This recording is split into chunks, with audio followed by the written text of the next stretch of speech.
Let me tell you something most people never explain. A lot of people walk around carrying pain they don't understand. They think the anger, the anxiety, the trust issues, the constant feeling of being on guard is just their personality. But a lot of the time, it's trauma. Not weakness, not being soft. Survival. Your brain learned how to stay alive in environments where being alert, guarded, or reactive wasn't optional. It was necessary. The problem is, those patterns don't just disappear when the environment changes. Sometimes the alarm system never shuts off. So now you're always on edge, always scanning, always expecting something to go wrong. That's your nervous system stuck in survival mode, fight, flight, or hyper-awareness. And when those reactions stay unconscious, they move into what psychology calls the shadow, the hidden part of your mind shaped by pain and survival. From there, they start running your life in the background. How you trust, how fast you get angry, how you respond to disrespect, how safe or unsafe you feel. In this Street Stoic breakdown, we're going into how trauma shapes your brain, your nervous system, and your shadow, and why your mind won't let you relax, even when nothing's happening. Because for a lot of people, peace feels unfamiliar. Chaos feels normal. A lot of people think they're broken, but most of the time, their brain just learned how to survive. The problem is, what once protected you can start limiting you. Awareness becomes anxiety. Protection becomes anger. Independence becomes isolation. But when you bring awareness to it, you can transform it. Survival becomes discipline. Hyper-awareness becomes emotional intelligence. Distrust becomes discernment. Pain becomes power. That's the path of the Street Stoic. Trauma doesn't always look the same. Sometimes it's one moment. Sometimes it's years of chaos. Sometimes it starts in childhood. And sometimes it's betrayal. Each type leaves a different imprint, and that imprint shapes how you react to the world. Sometimes trauma is one moment. A car crash, a violent attack, seeing someone die. A moment of extreme fear. Before that moment, life felt normal.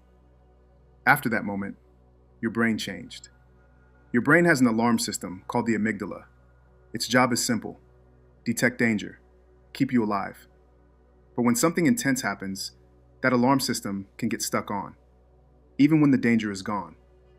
That's why people experience flashbacks, nightmares, panic attacks, jumping at small sounds. How it shows up in the shadow. Acute trauma often hides in the shadow as sudden fear reactions.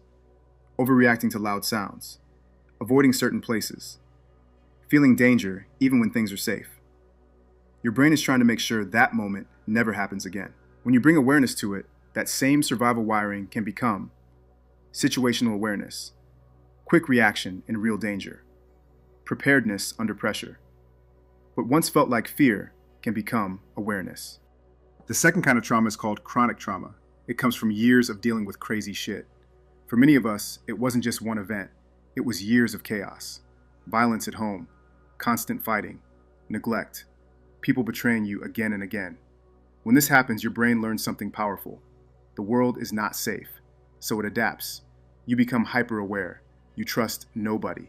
You expect betrayal.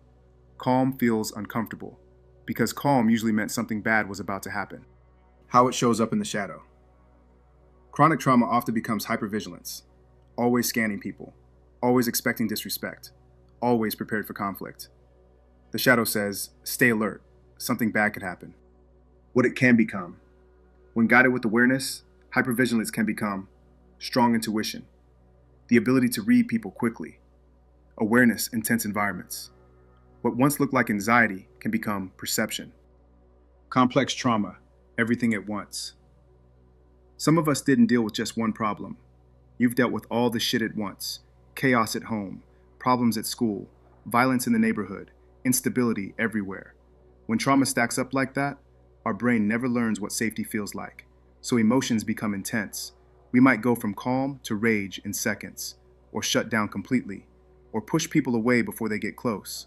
Not because you're broken, because your brain learned trust gets people hurt. How it shows up in the shadow.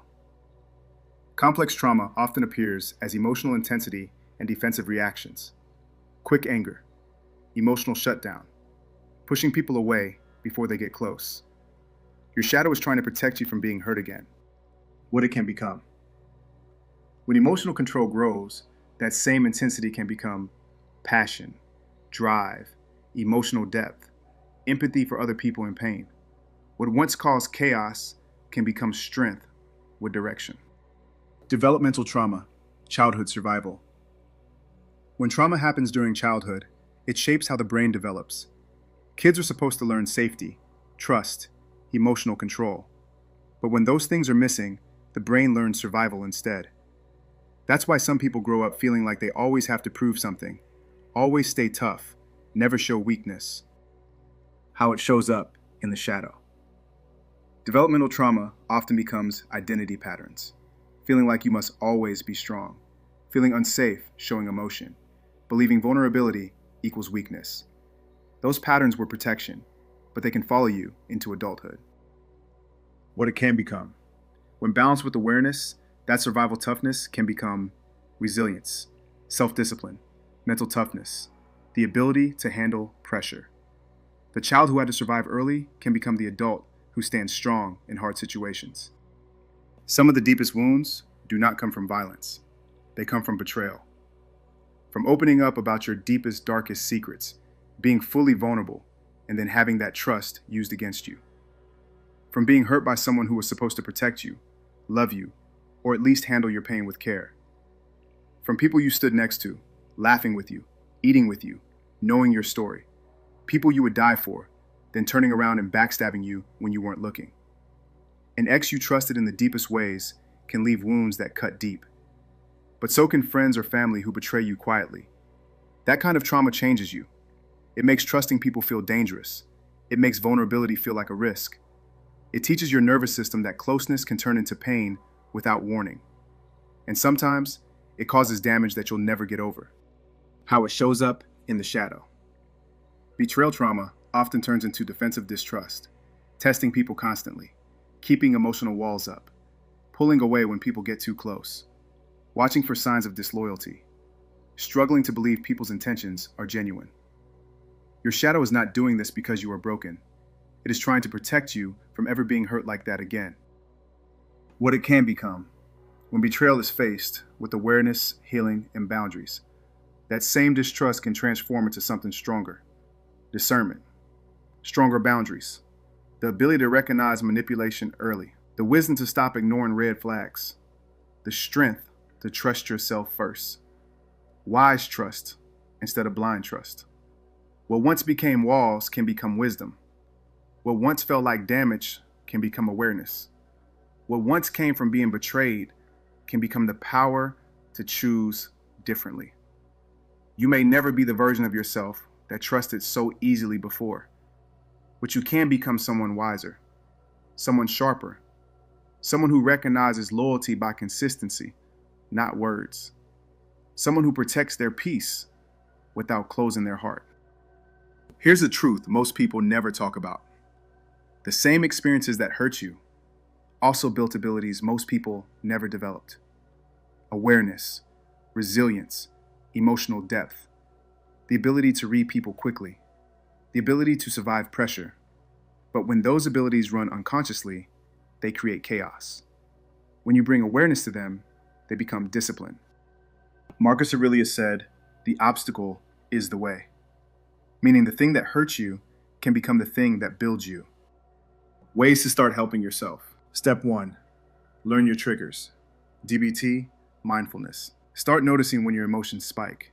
Disrespect, loud voices, feeling ignored, feeling betrayed. Your body reacts instantly, heart racing, muscles tense. That's your nervous system firing. Instead of reacting immediately, notice it, observe it, describe it. Awareness is the first step toward control. Step 2, pause before reaction. DBT, stop skill. Street Stoics train something powerful, the pause. Stop stands for stop, take a step back, observe, proceed wisely. That one breath can change your life, because power lives in the pause. Step 3, turn pain into discipline. DBT, opposite action. Anger is powerful energy, but if you let it control your life, it destroys everything. Street Stoics redirect that energy. Instead of destruction, you build. Train your body, learn skills, create something. The emotion says destroy. You choose discipline. Step 4. Reset the nervous system. DBT tip skill. When emotions get overwhelming, your body needs a reset. Cold water on your face, exercise, slow breathing, relaxing your muscles. These calm the nervous system fast. Because trauma doesn't just live in your thoughts, it lives in your body. Listen carefully. What happened to you matters, but it doesn't have to control the rest of your life. Your past explains you. It does not imprison you. You survived something difficult. Now the mission is different.